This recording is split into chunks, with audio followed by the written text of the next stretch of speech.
BlacKkLansman. The film starts with a small video of a battlefield with the bodies of Confederate soldiers lying everywhere as some try to help those wounded, while others mourn over the dead. It then cuts to another video from Dr. Kennebrew Beauregard, Alec Baldwin, who launches into a racist tirade of how African Americans are taking over the country and causing trouble for white Protestant Americans. 1979, Colorado Springs, Ron Stallworth, John David Washington, arrives at the local police station. He is interviewed by Chief Bridges, Robert John Burke, and Mr. Turrentine, Isiah Whitlock Jr., over whether or not he would be qualified on the force. Given the current social and political climate regarding African Americans, they want to know how Ron would react if a white officer were to harass him, and Ron says he would turn the other cheek if he needs to. Ron is then made the first black officer on the force. Ron's first job is to work in the filing department. He is antagonized by a patrolman named Andy Landers, Frederick Weller. Ron then goes to Bridges and requests that he be put on an assignment to get out in the field, but Bridges declines his request. However, Bridges later changes his mind and decides to send Ron to a Black Panther meeting to see if they are planning to radicalize themselves. A known activist, Stokely Carmichael, Corey Hawkins, is said to be speaking there.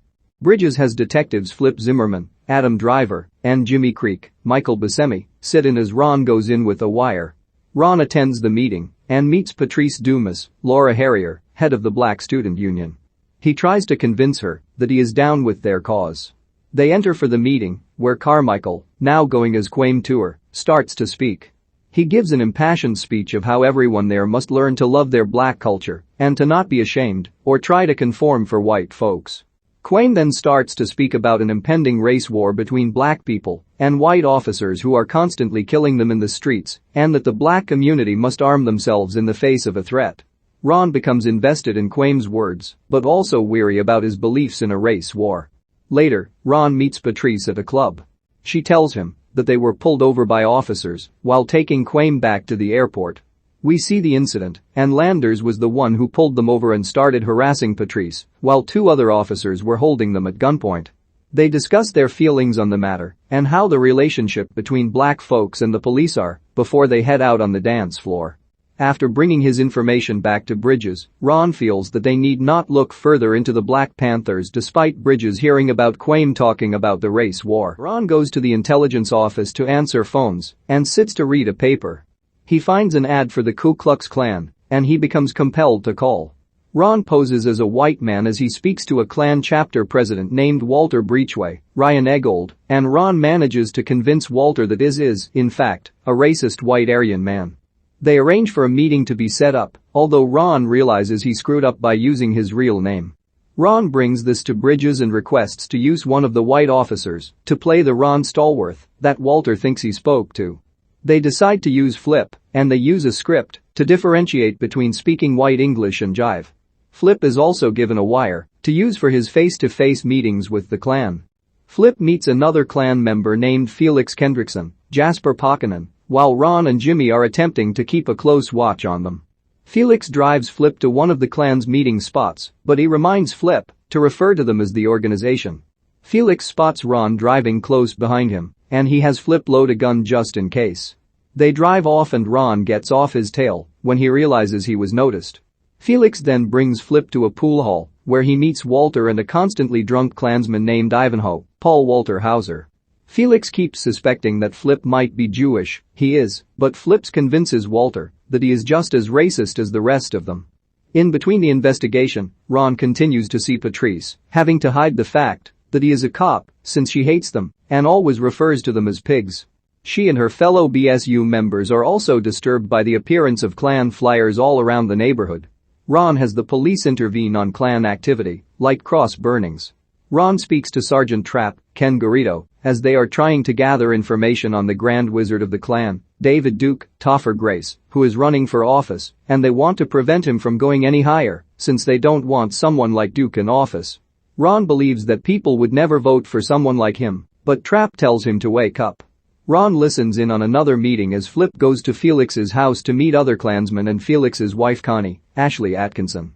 They are planning something against Patrice and her group, since they know she has been so vocal about her stance on racism and police brutality. Felix, still not trusting Flip, brings him into his basement for a July detector test. Sensing trouble, Ron runs up to the house and throws a rock through a window to scare Connie and then run like hell before the men run out with guns. Flip shoots at the car but intentionally misses to prove to the others he's on their side. Felix looks up Ron Stallworth in the phone book and goes to Ron's apartment to find him there with Patrice. Felix later asks Flip about this during another meeting, but Flip says his number is unlisted and that he lives on a different street. Ron then manages to get in touch with Duke himself.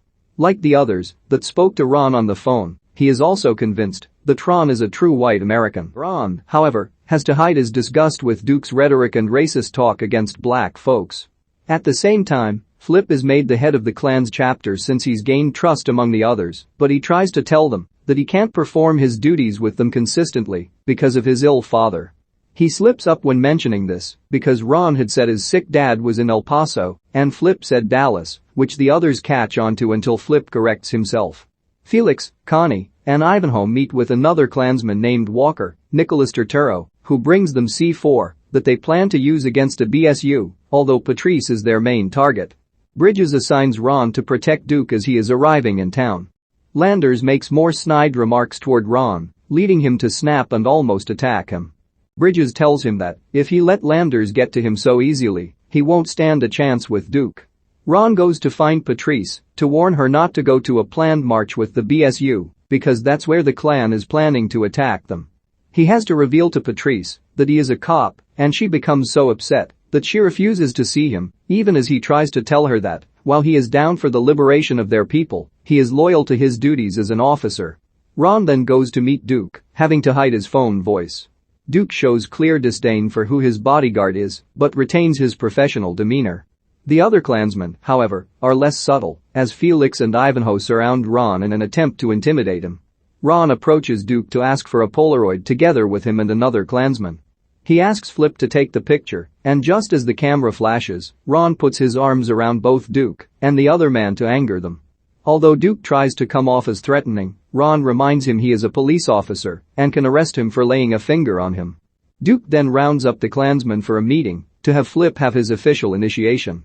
Meanwhile, the BSU is listening to a man named Jerome Turner, Harry Belafonte, as he recalls a mentally handicapped friend from his youth named Jesse, who was found guilty by an all-white jury for the alleged rape and murder of a white woman, and they only deliberated for 4 minutes. Jesse was chained and paraded through the streets, where he was stabbed and attacked, and later castrated. This cuts between Duke spreading his message of hate and white power, while the BSU goes for justice and black power. After Flip's initiation, the Klan gathers for lunch. Walker tells Felix that he recognizes Flip as the cop who busted him years ago, and he knows that Flip is Jewish. Furthermore, Walker points out to Felix that it's Ron who's been speaking to them on the phone. The two of them then try to get Flip to reveal himself, but he doesn't budge. Ron then follows Connie, as he knows she is up to something suspicious. Felix leaves moments later with Walker and Ivanhoe, and Flip follows them. Connie arrives at Patrice's home to place the C4 in her mailbox, but it won't fit. She has to run when Patrice and her friend arrive. After they go into their house, Connie sticks the bomb under Patrice's car, and Ron spots her. He chases her after saying he's a cop, and he tackles her to the ground. 2 other officers show up and naturally get the wrong idea, made worse by Connie shouting that Ron was trying to rape her. The officers start to assault Ron right before Flip pulls up and tells the officers to back off after proving Ron is an undercover cop. Felix then drives up right next to Patrice's car, thinking the bomb is in the mailbox. Patrice and her friend step outside after seeing Ron on the ground, just as he tries to warn them as Felix takes out the detonator. The C4 goes off, killing Felix, Ivanhoe, and Walker. Connie wails as she sees this, and she is arrested. Ron later has dinner with Patrice in a place where Landers comes in to mess with them. She brings up the harassment incident, which Landers proudly admits to, as well as spewing threats against them. Turns out Ron was wearing a wire for Flip, Jimmy, and Bridges to hear, and Landers is quickly arrested. Not long after, Ron has one last phone call with Duke, where he reveals himself as the black man that he met, and he proceeds to tell Duke off for being a racist jackass, leaving him completely bewildered. The department thinks of Ron as a hero for his success in the operation. Bridges then brings Ron, Flip, Jimmy, and Trap into his office. He orders Ron to destroy evidence of the investigation, since he doesn't want the public to know about the whole thing. The guys are outraged, but Ron proceeds to tear up the file. The phone then starts ringing and, thinking it might be the Klan, Ron doesn't answer.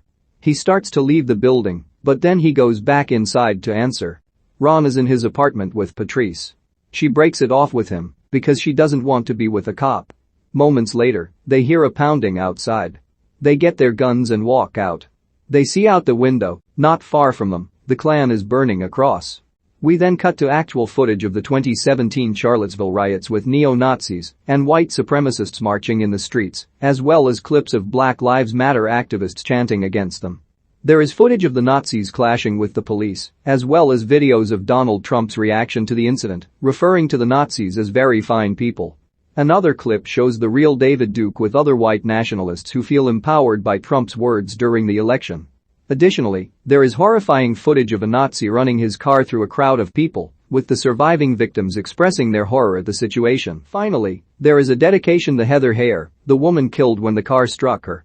The last shot is a silent image of an upside-down American flag.